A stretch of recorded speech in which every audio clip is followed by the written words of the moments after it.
ना खाऊंगा ना खाने दूंगा। 2014 का ये जुमला था। माननीय प्रधानमंत्री जी ने इस बार भी लाल किले से इसी भाव को ही दोहराया था। परिवारवाद, भ्रष्टाचार,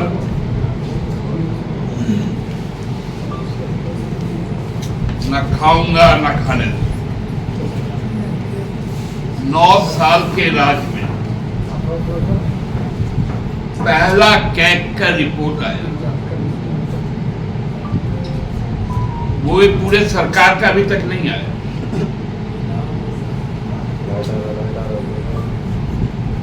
अरबों रुपए के वाराई न्यारे हुए,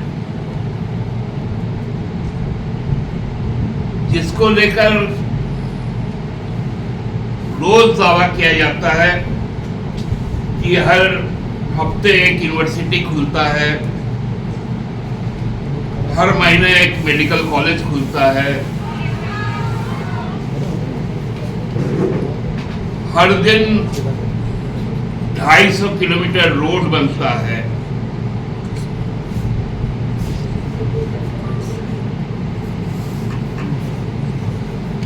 सभी जगह एम्स बन के तैयार है।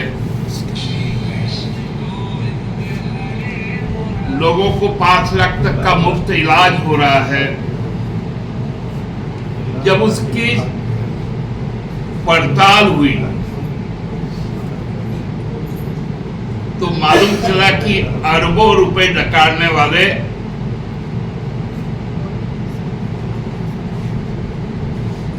आराम से बैठे हैं और सरकार चला रही है। सड़क परिवहन मंत्रालय का जो एक योजना है भारतमाला, माननीय प्रधानमंत्री जी बार बार कहते हैं कि इसका निरीक्षण, इस पर सुपरविजन मैं करता हूं और उस पर एक ग्रुप ऑफ मिनिस्टर्स का भी एक कमिटी बनी हुई है।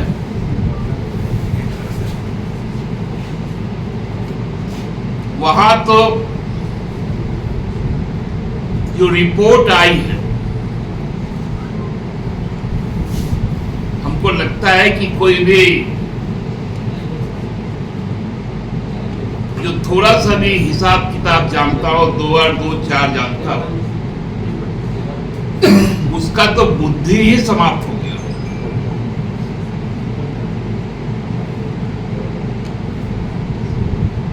उसके इधर समाज कल्याण के नाम पे इतना बड़ा कि अंतिम व्यक्ति तक पहुंच रहा है सब।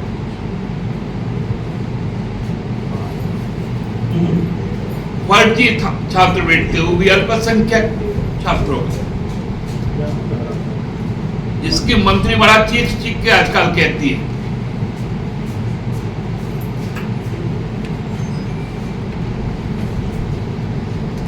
एक चैनल के तो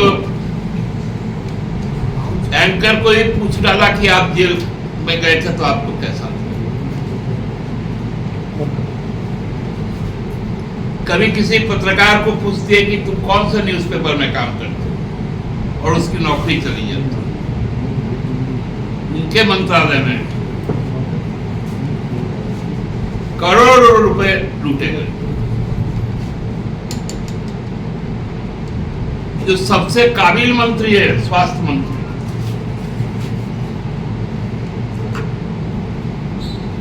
आप देखेंगे वहां जो लूट मची आयुष्मान भारत में, पीएमजे में, सारे रिकॉर्ड ध्वस्त थे। अब तो सीवीसी ने भी कहा कि सबसे ज्यादा यदि शिकायतें हैं भ्रष्टाचार की, तो 1 नंबर पर गृह मंत्रालय, 2 नंबर पर रेल मंत्रालय और 3 नंबर पर जो बैंक है, जो अर्थ मंत्रालय, फिनांस मिनिस्ट्री उसके आए, और वे 1 लाख से ज्यादा की संख्या है, ये सीबीसी कहता है। अब बताइए कौन खा रहा है, कौन नहीं खा रहा है?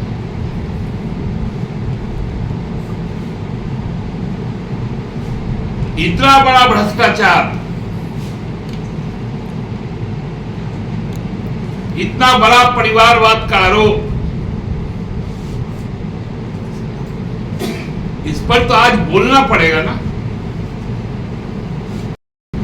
आप पिछले 9 वर्षों में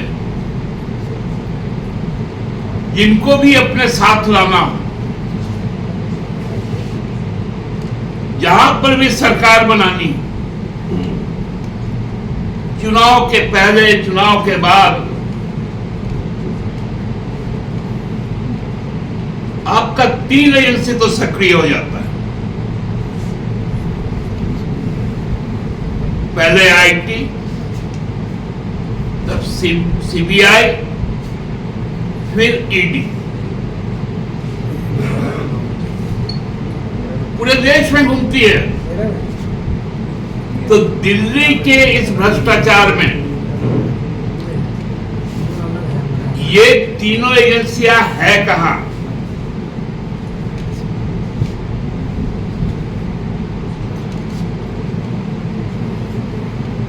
और बड़ा कोइंसिडेंस देखिए, रेलवे का भी जो मिनिस्टर है वो भी गुजरात कैडर का आईएएस।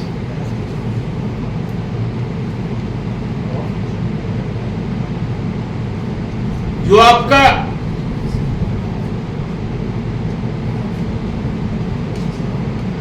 स्वास्थ्य विभाग का जो भ्रष्टाचार, उनका भी कनेक्शन गुजरात से। गृह मंत्रालय के भी जो भी अफसरान, उसमें ज्यादातर गुजरात कैडर के। समाज कल्याण मंत्री, जो सबसे ज्यादा झूठ बोलना तो बाएं हाथ का खेल है, सच तो कभी सीखी ही नहीं है।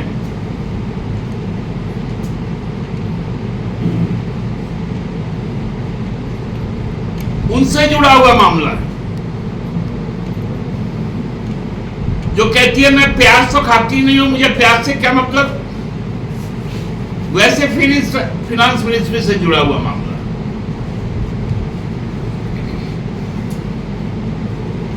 तो आपकी एजेंसियां कर क्या रही हैं?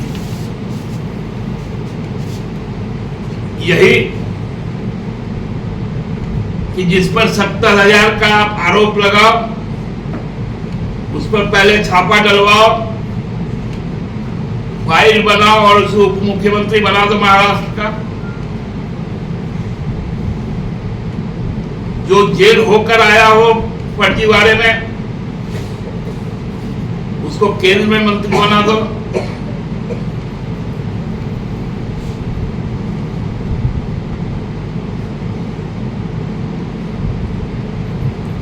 हम लोगों को तो समझ में नहीं आ रहा।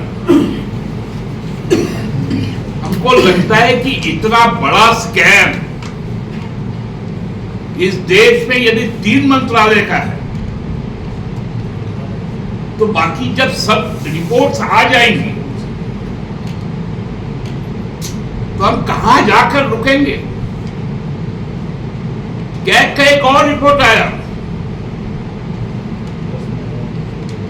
22-23 का फाइनेंशियल ईयर का, उत्तराखंड का। 11 महीने एक पाई खर्चा नहीं हुआ।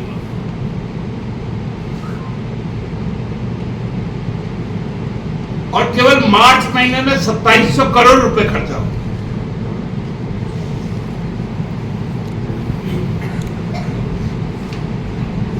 क्या रफ्तार है डबल इंजन का। पहले तो फंस गए थे, नकल वाला मामला में। अब बाबूलाल जी आपको बताना पड़ेगा ना कैग के रिपोर्ट पर।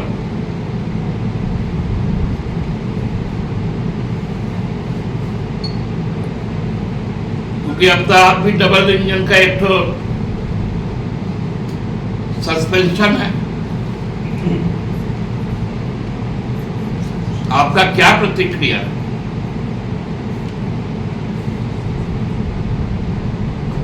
आज सुने वो डुमरी भी घूम रहे हैं, क्या बोलेंगे वहां जाकर कि हमने 2001 में ओबीसी आरक्षण को कम कर दिया था, जहां आजसू का समर्थन हमको मिला था।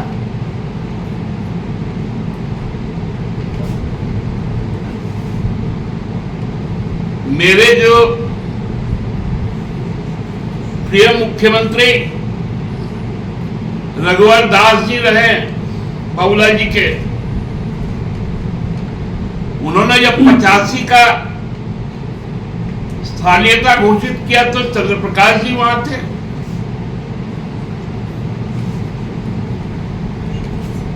ये सब बातें भी तो अब बताना पड़ेगा ना। आप ये सब बात क्यों नहीं बताते? कौन रोकता है आपको? आपको तो बताना पड़ेगा। 2016 में जब CNTSPT एक्ट की बात आई थी, तब आपने रघुवर सरकार का विरोध क्यों किया था?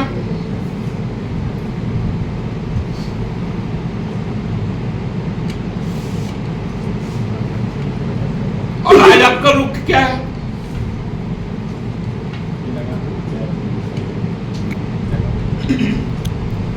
ये केवल और केवल भ्रम पैदा करना, लोगों के बुनियादी जो सवाल है उस सवाल से मुंह फेर लेना, सांप्रदायिक अलगाववाद को आगे बढ़ाना, ये अब इस केंद्र सरकार की नीति और नियत रहेगी। और हम लोग तैयार हैं। डुमरी इसका शुरुआत करेगा और 24 इसका अंत करेगा।